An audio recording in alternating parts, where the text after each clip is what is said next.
Thank you very much for your time and the opportunity that's given to me so that I can give you a bit of sharing you the story about how in Indonesia we build data preparedness. So my name is Yantisa Akhadi. Currently, I'm the project manager of a humanitarian Openstreetmap team in Indonesia.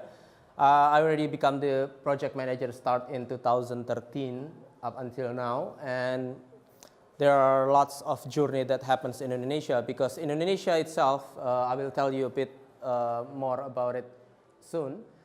But yeah, we believe that it is one of the stories that needs to be told, and probably there are some challenges and there are lots of lessons learned that it might be beneficial for your community or for you yourself.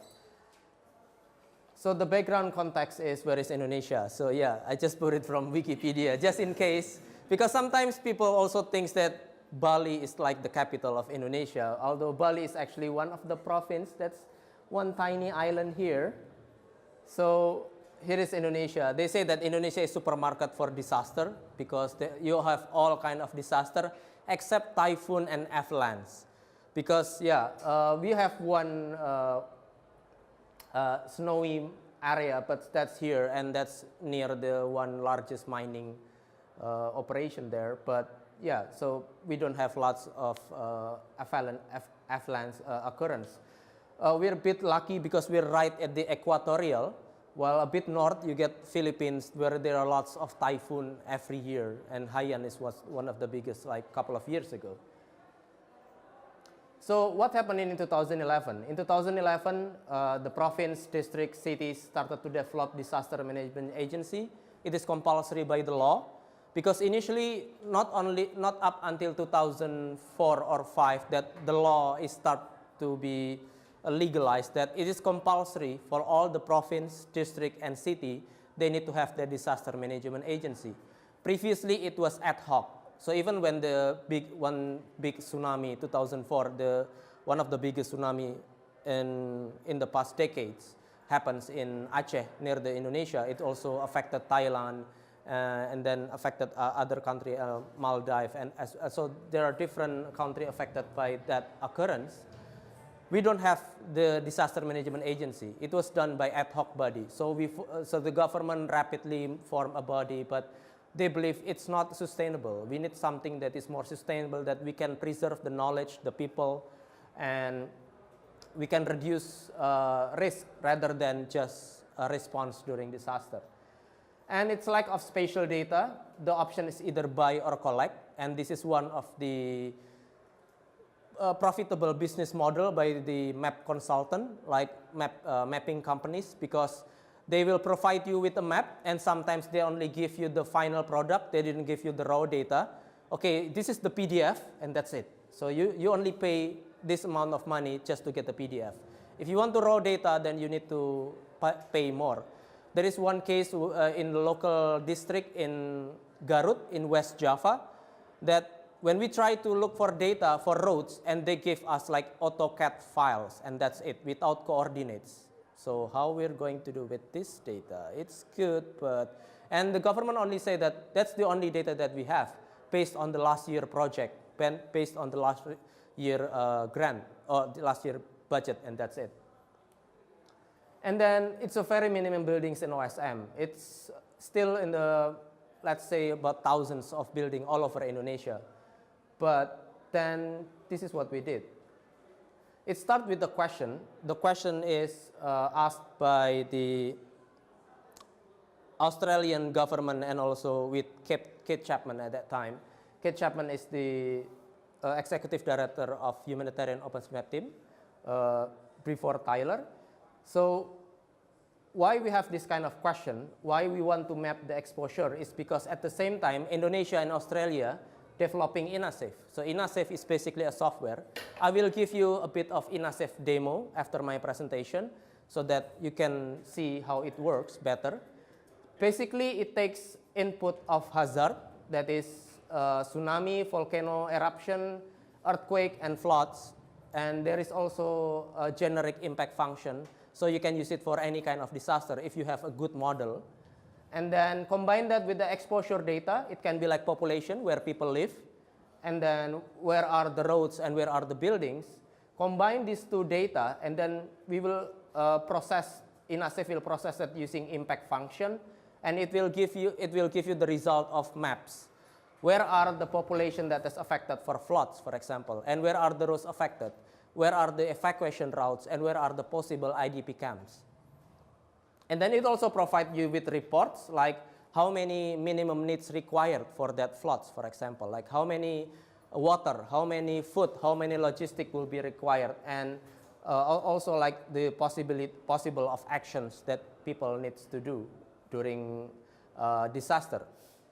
But this is mainly for the contingency planning, developed for contingency planning as a disaster risk reduction effort, so that you can prepare, so that before the disaster happens, you already have a clear plan on how you're going to approach, on how you're going to solve that problem.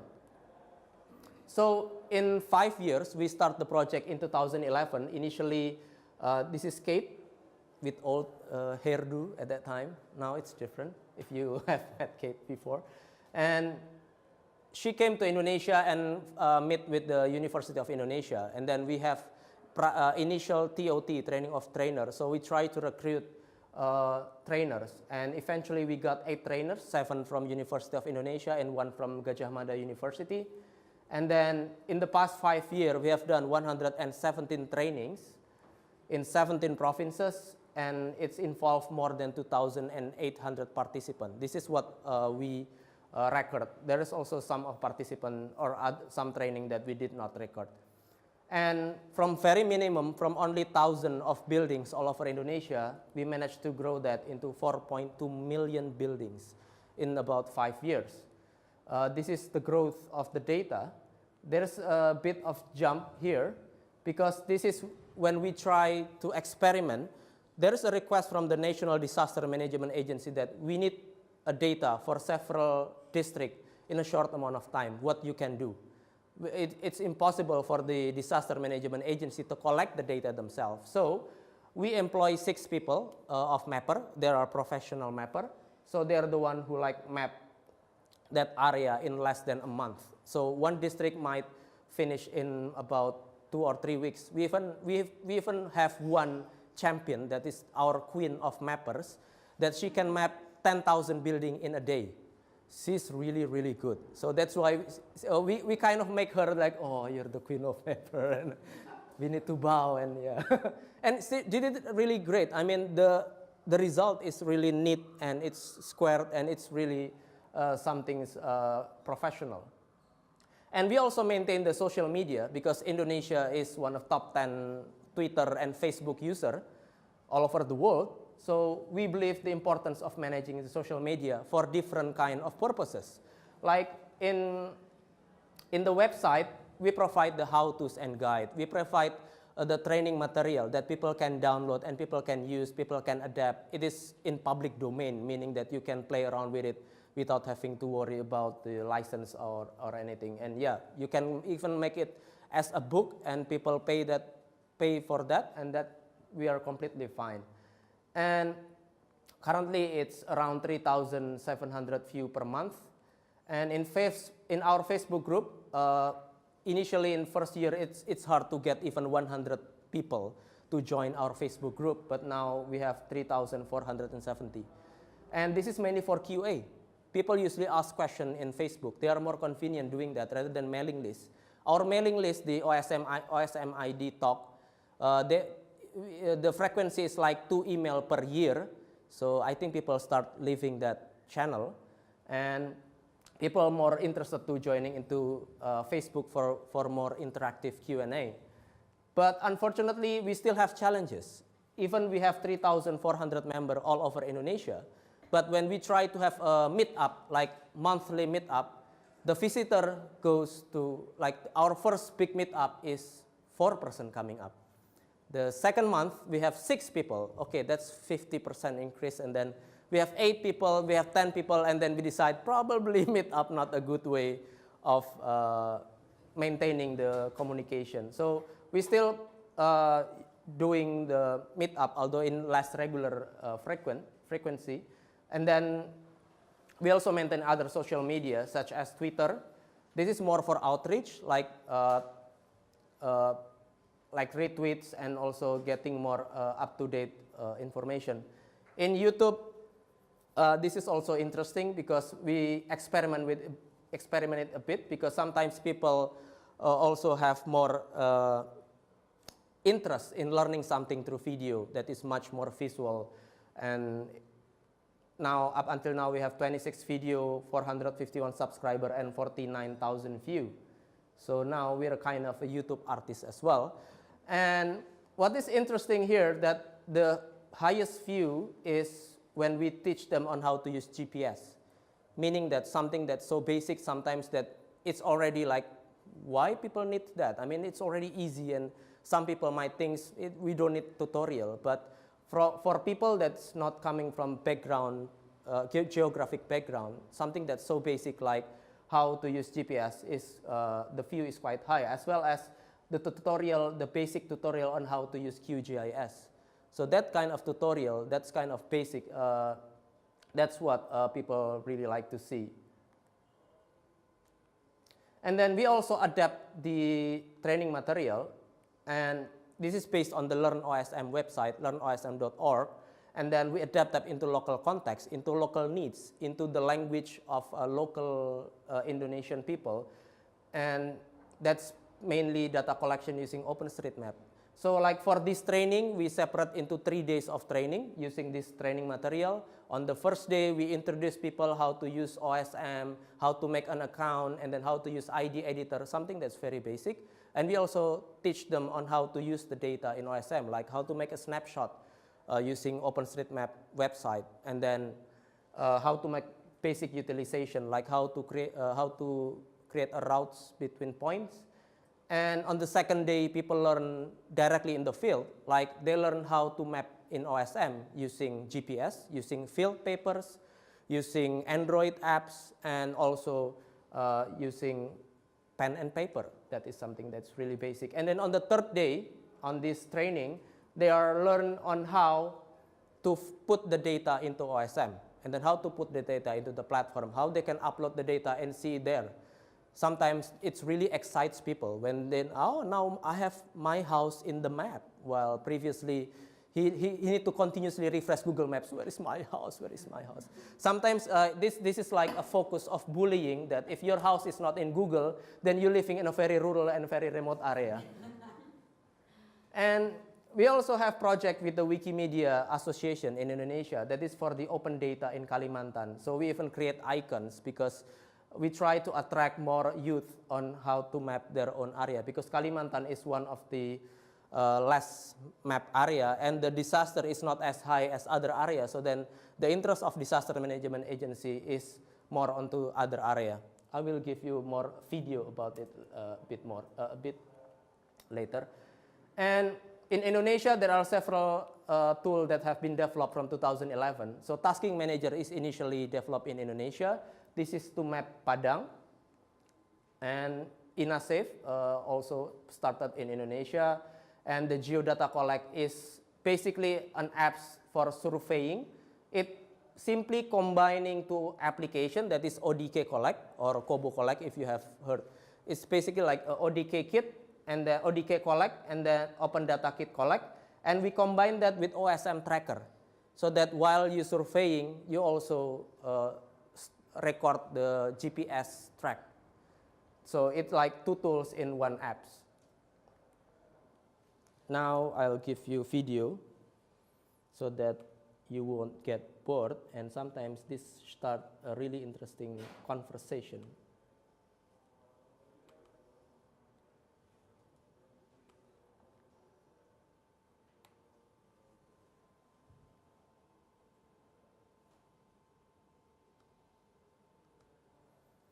This is just a bit of background when we initiate the project. So this is in Jakarta. This is Jakarta in 2011. Can we turn off? I don't know if you can see it quite clearly. It would be great if we can turn off the lights. Sorry. Where's the switch? Sorry. There, switch. Ah, yes. Thank you. Perfect. Now it looks brighter, yeah? So yeah, this is Jakarta in 2011. It's fairly okay as a capital map. So in March 2012, we've started collaboration with the Jakarta Disaster Management Agency, that's BPBDDKI, and they run the province-wide mapping project. So Jakarta as a capital is basically also one province. And this is where we experiment with what we call government participatory mapping. So how does this work? Is that we invite the representative from 267 villages in Jakarta. So like each village send around 2 people. And then these 2 people sit together with one geography student from the University of Indonesia. And then, okay, let's map your area. What we want to map is the boundary of the sub-village. So in Indonesia, the administrative level goes from national, provincial, and then district, sub-district, village, sub-village, sub-sub-village. The sub-sub-village is actually neighborhood. So it's around 10 to 15 households. But yeah, up until that level. So we invite the representative, 2 representatives from each 267, and the good thing is all of them come, all of them excited about joining in this project, and this is what happened in about less than 4 months.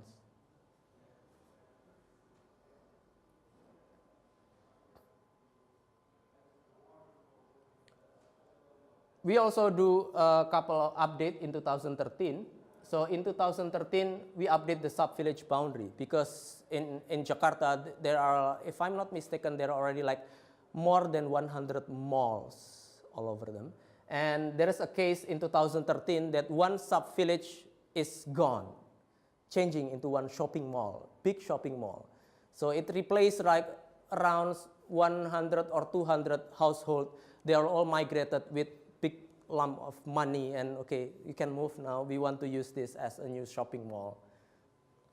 That's how rapid the development in the capital. 267 village representative, but the people, how many people? 2 people. Two representative and 1 geography student. So it's actually the geography student who draw the map and input the data. So the representative, like the government official, just say, okay, you map this. Okay, this is the sub village 1, sub village 2. No, you not draw that like that. Okay, yeah, that's correct. So yeah, it's more on collaboration. And this is all over Indonesia. And as I explained previously that, yeah, in Kalimantan, you don't see the light very much. Light is when data is added into Openstreetmap. You see that in Java, that's the biggest island, and this is the most densely populated. You see that at East Nusa Tenggara, East Timor, several parts of Sulawesi, and then also in Sumatra Island, Philippines, definitely. And then this is Papua, some at the Moluccas Island.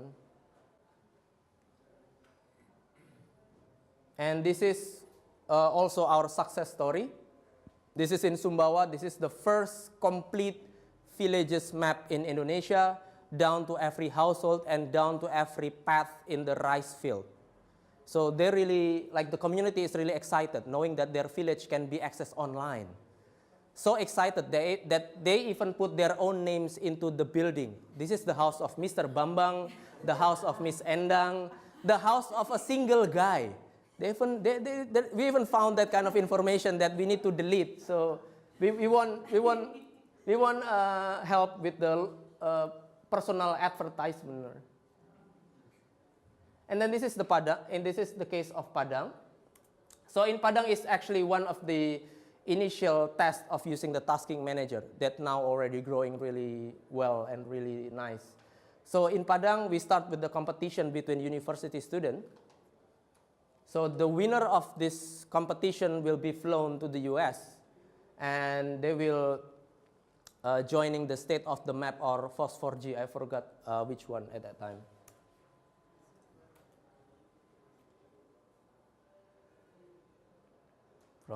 So this is couple of months, the data is just explode. And then we have a training as a follow-up with the disaster manager and also the partner, so for them to utilize the data.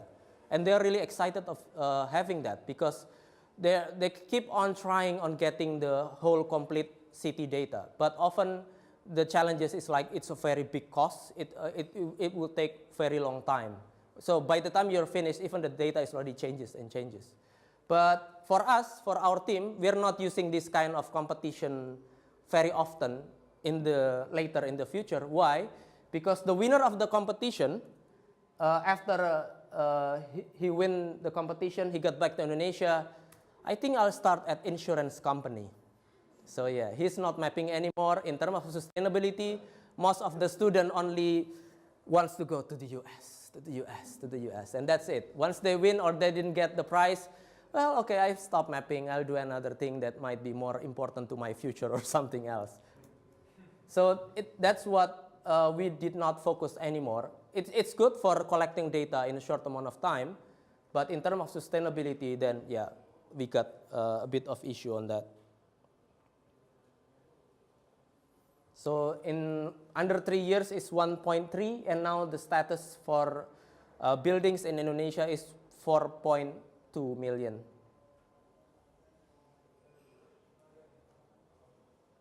This is the first video, and there is second video focusing on different place and also different story within.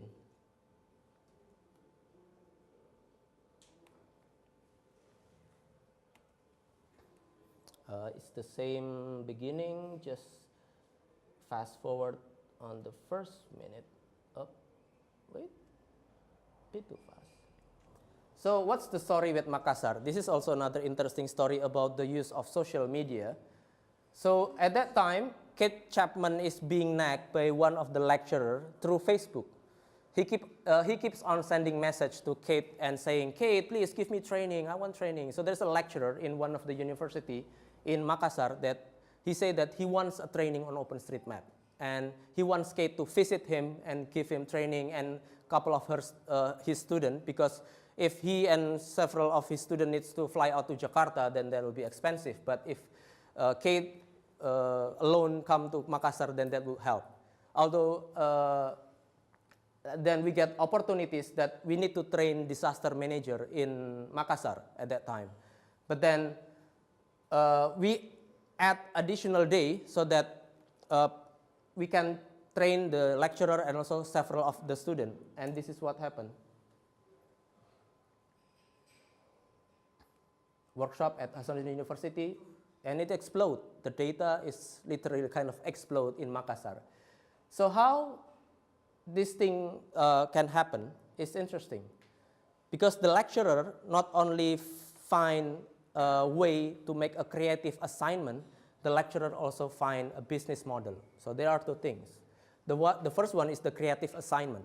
So the lecturer asked every student to map 500 buildings and 100 roads in where they live.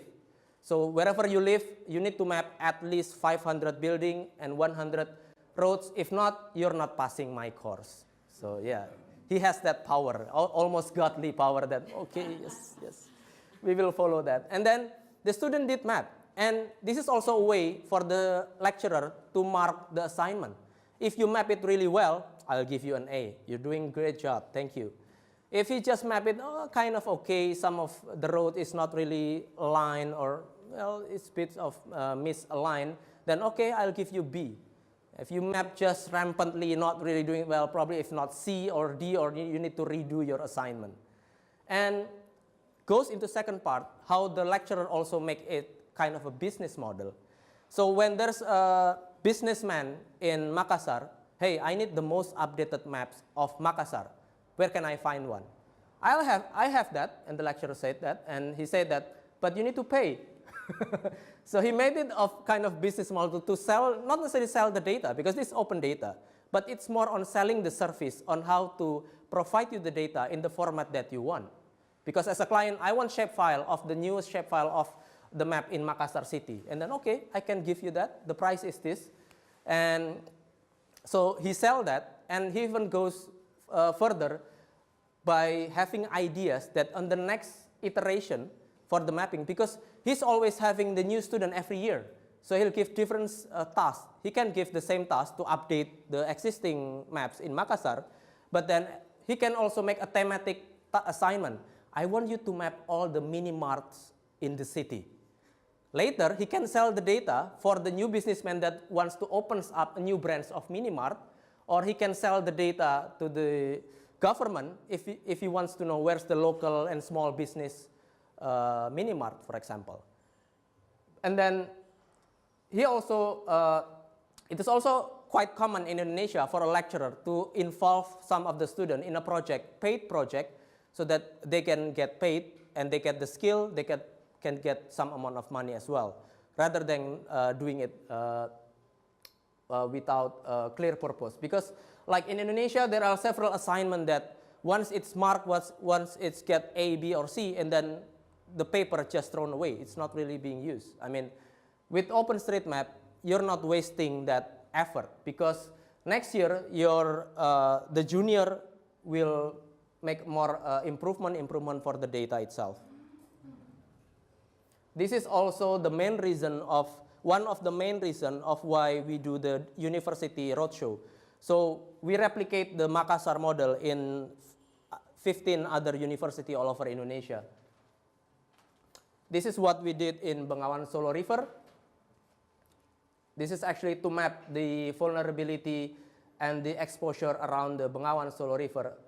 This is also interesting because this is the first time we involve the scout movement. Because the scout movement is the one who have like a network on the ground. They know the location. They know how to talk with the local people using the local language. So it is really successful in collecting the data required for the contingency plan in Bengawan Solo River. And then here, in Cilacap, the IFR, the Indonesian Red Cross, is also using OSM for their tsunami contingency planning, so that they know where are the buildings that might be affected by tsunami. The end is similar with the previous video, so I just skipped that.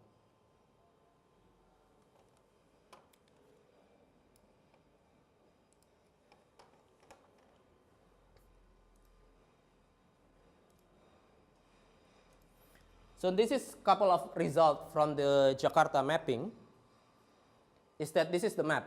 So we also do it fairly. What I mean by fairly is that while each of the representative provide the information about their location, then we give back to them in terms of printed map. We give one like A1 or A0 size of map with a frame, with a glass, and then so it looks fancy. And the village is really loving that because, oh, I have maps of my own village. And it's really good. And, you know, I'm the one who contribute this boundary. And so, yeah, I mean, the village representative sometimes can brag about it. So this is like one village in Jakarta. The village in urban is called Kelurahan, while in the rural area it is called Desa. But because this is Jakarta, so it is called Kelurahan. So like this is one kelurahan or one village in Jakarta, and this is the boundary for, this is one sub-village, this is the second sub-village, RW1, RW2, RW3, and so on. So this is basically how we split off all of the boundary. Why the disaster management agency needs this information is because it is quite often during floods in Jakarta, both villages say that, hey, we need help, we are affected by floods. Okay, both of you are affected. By how many sub-village that is affected? If one say that 3 sub-village is affected and others saying that 7 sub-village is affected, then the local disaster management agency will direct their logistic and personnel into the one that's 7 of its sub-village flooded. Because you have limited resources, you have limited personnel, and you want to direct this personnel and resources to the one that affected the most. That is basically the main challenge by the local disaster management agency, because you only have village level. And it seems like the half of Jakarta is inundated, while in reality, actually it's not that bad. But we need to know where are the focus of location. In 2014 and 15, we extend the exercise. So now we have like the sub-village, and then we also map the sub-village or the neighborhood level. This is for the 35 pilot village. So for example, this is one sub-village. We're breaking it down again.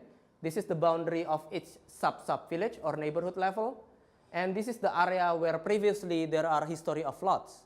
And we also help them in creating the evacuation route.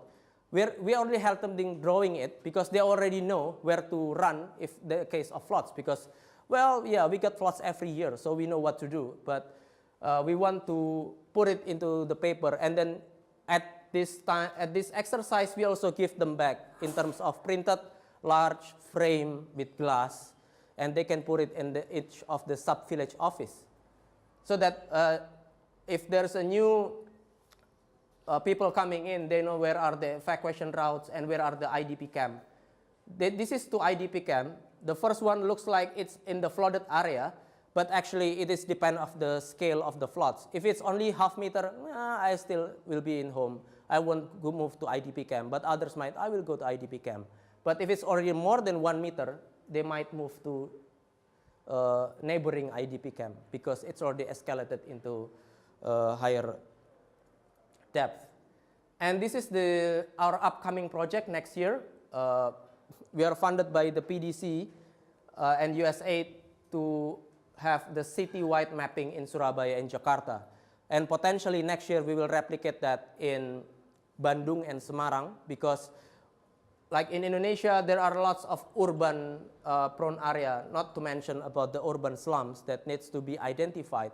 Because even this is also the case, not only in Indonesia, but in several developing countries, is that government would not really pay attention to you if you're not on the map. If you're not existing in Google Map, why should I care about you? You're not here. I didn't see you. Where are you? But if you put the information into Openstreetmap, then people might start to think, oh, there's lots of people living here. We need to do something about it. And beyond data preparedness, we also working with several NGO in Indonesia. For example, this is the use of Akhadi for Muria project. This is for urban farming. So this is how people capturing information about urban farming while they're also mapping the area. They also map like the building houses. The local community really love doing this. And this is for the open data in Kalimantan. This is the collaboration with the Wikimedia. So we map like all the health infrastructure, schools, and university. And then the Wikimedia will create an article of that location. So then people will get a location and the articles. And based from the article, they can click on the Wikipedia, so they can click on the Openstreetmap link. And in Openstreetmap, there's also a link to the Wikipedia pages of that particular place. Thank you. This is our team in Indonesia. But right now, 2 of them got scholarship and studying abroad. So we're now recruiting new person. This is also our challenges in maintaining the core team because, yeah, once you're talented, then you're easily recruited and you can easily get scholarship. Thank you very much for your time. I think I'll give time for a Q&A first, and then afterwards we give a short demo, if that's okay. Does the time still possible? No? Yeah, because we start a bit late, yeah? Okay, yeah. Cool, okay, thank you. Yes, please, so Q&A. If there's questions from the floor? Yes, Shadrach. Yeah, I really appreciate your presentation and having worked with you guys a lot. Oh, yeah, It's been partners. amazing to benefit from your expertise and see how well the program has gone. So this has been a great sort of overview of where you've been. I'm just kind of curious about what your visions are for OSM in Indonesia in the future. Is it the continued expansion in universities? Is it increasing government uptake? Just kind of where your focuses are and what you'd like to see happening in the future. Just give a minute or two, that would be great. Yeah, so the focus in the future is we want to try to make it more sustainable because initially this is actually one of the hot projects. But we are questioning what if we didn't get any grant? What if we didn't get any more? So how we try to sustain that is that we now try to develop OSM Hub with the universities. So several universities are candidates for the OSM Hub. One of them is the primary candidate is in Makassar. the lecturer that already have the business model. So we want to help him setting up the OSM hub in Makassar. So it's also to serve the needs of eastern part of Indonesia. Because like in Indonesia now, it's still like Jakarta-centric or Java-centric, like everything is in Java. Like all the development, but yeah, other area not really served, especially the eastern part of Indonesia.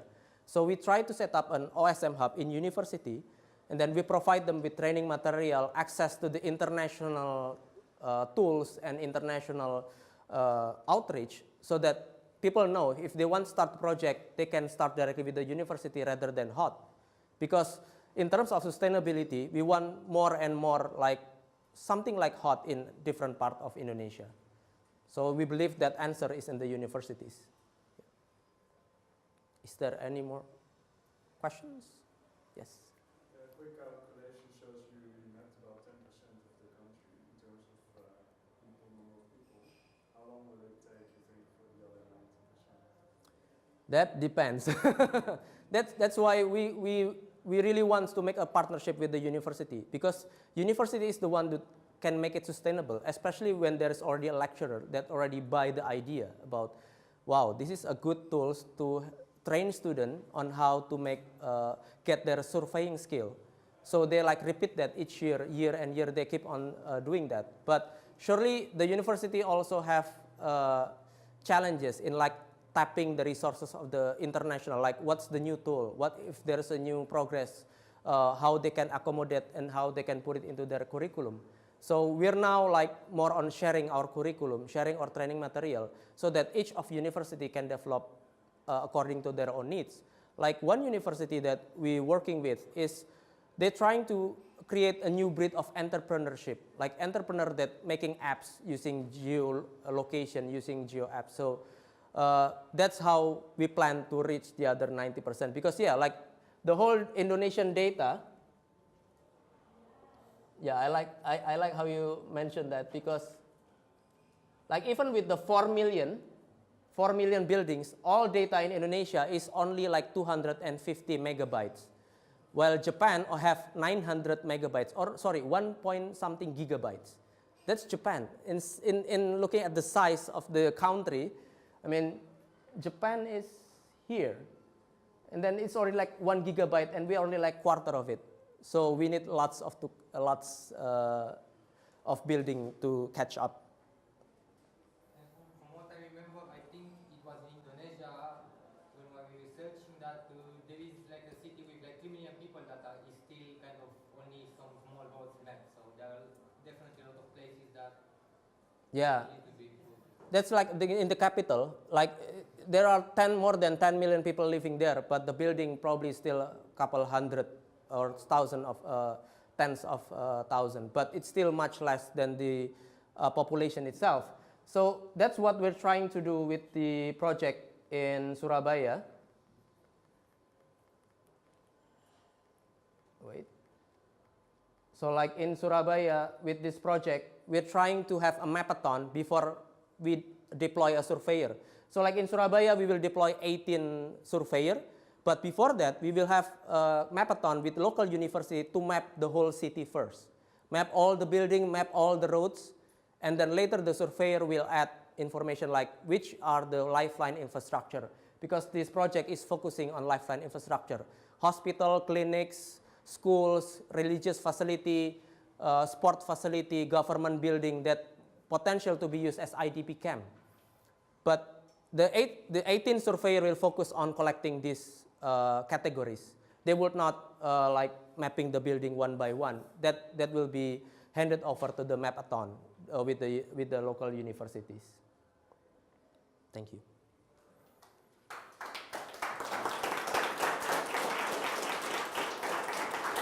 Okay, so now the demonstration for Insafe. So what is Insafe? Can we turn off the light again? Sorry.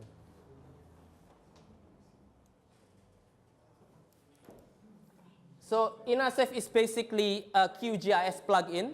So in this demo, I used the QGIS, the newest version, 2.16.2. I just downloaded this yesterday, because if you use the QGIS version 2.14, you cannot make it work. The Insafe is really link into the newest version of QGIS. And you can if you want to redo what I'm going to do here, basically I'm just doing the demo from this website. You can use it for yourself, and you can try it later at home. Wait. So there is a website called insafe.org where you can, and this is part of the socialization. You can go to for user, and then there's a menu called training material. And then you can download the software, you can download the data, so you would not left alone. Everything is available open source, and as well as the data. So for example, this is to give you demonstration about what happened if the same flood in 2007 happened again this year. So we basically, as I mentioned initially, that we take a building information, and we also take the flood model. This is the flood model that's developed by the scientific collaboration between the government and also the Australian government. And then we also have population raster. This is from the World Pop or Asia Pop. This is actually like modeling the population using the raster. So like it maps where people live. But in Insafe, so probably I'll just start it from the initial. Let's just zoom in for this one. Yep. So this is Jakarta. Use the building in 2013 or 2014, because if I want to update that, it would require quite a amount of time. So this is the model. Like where are the area inundated about 0.1 up until 0.5 meters? Where are the area flooded 1 up until 5 meters? Where are the area flooded more than 10 meters?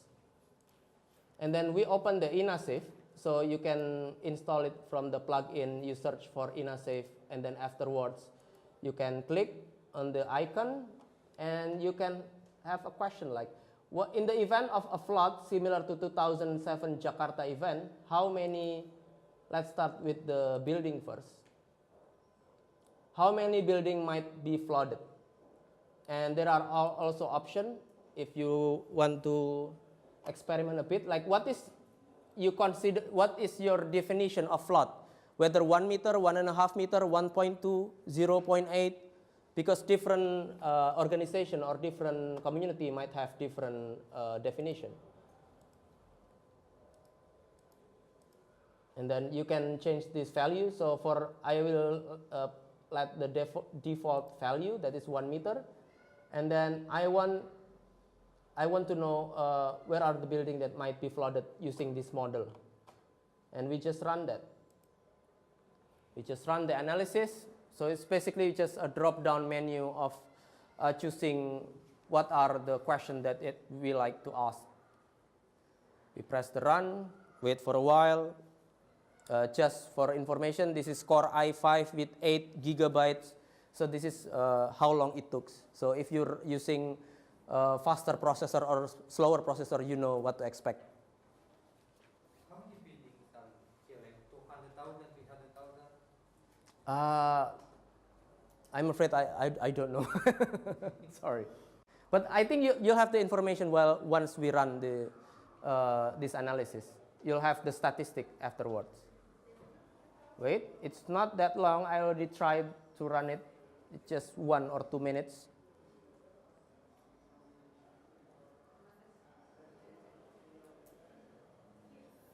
Yeah, the longest one is like to overlaying between like the buildings and then providing the analysis, because the Insafe will provide you not only with maps but also with the reports. So then you can give it to the decision maker. Okay, so this is already started.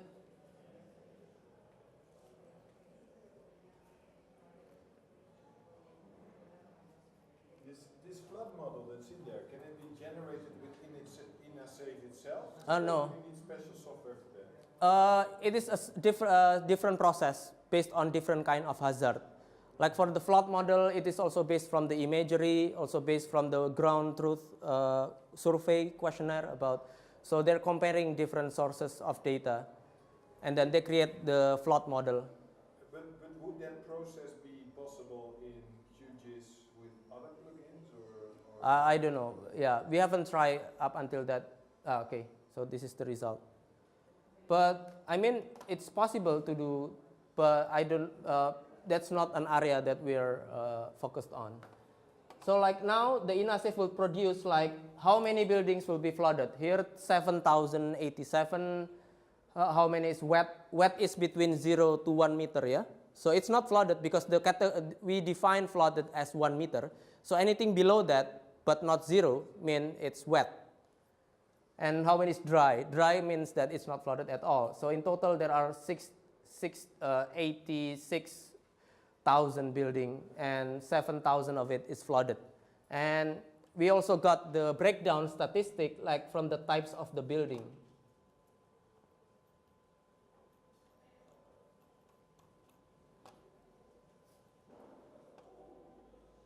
And then you can print the information. This is what the decision maker likes because they didn't want to play with the software. They just want the result. They just want this. And sometimes people spend time to make a nice report, making the headline, making it formatted. And this can be easily done. Just click print, and the operator can give it to their bosses and saying, okay, sir, this is what you want. And he can use it for decision making and also for developing the contingency planning later. And while we wait, okay. So this is the result in the PDF format. It's already formatted like, so it's a nice printed maps. It's PDF. It's also provide you with the disclaimer that this assessment is a guide. We strongly recommend that you ground truth the result here because this is based from the simulation from Insafe. And then there's also second PDF, like this one. This is more on the statistic. And we provide the action checklist, which structure have warning capacity, are the health centers still open? And then we also provide the notes and assumption. We make it bilingual and so that it can be translatable into other language. So you can zoom in and you can check, like for example, this one. What is this building? And the information is here. Sorry, I will move it to screen. Yeah. So like this one is residential, and then this building here is Pulau Mas residence, and we can check like this one is flooded. That this is a hospital, Admira Hospital. They have 104 beds. Where are the location and what is the wall type and so on and so forth, so that people know where are the affected buildings, and we can determine like if there's flooded in like event of 2007. Where people will be evacuated if they know that the nearest hospital is also affected by the floods. This is manual.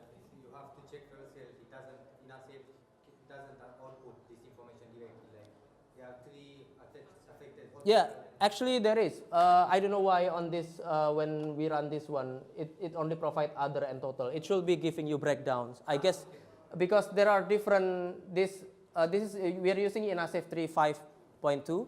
But like the hazard data is not yet updated, so it needs to be updated it can give you a better and more accurate question. 9,000 population. This is based on the population data that is rasterized.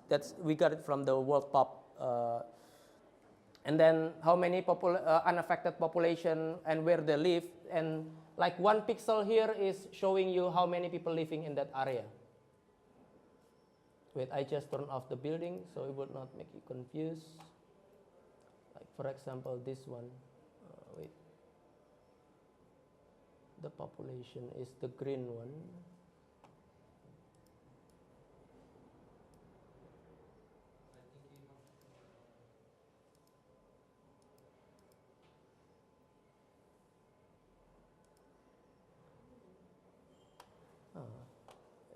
weird. It didn't show up.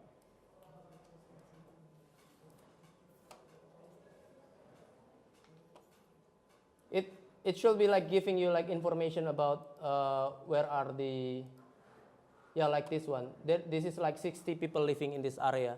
So this is how like they calculate, like each pixel determine like how many people living in that area based on how dense like the housing. The World Pub have their own methodology on how they make the model for the population. So I hope that can give you an overview about what's Insafe capability and how it's possible to extend that or use it according to your needs. Thank you very much for your time this afternoon.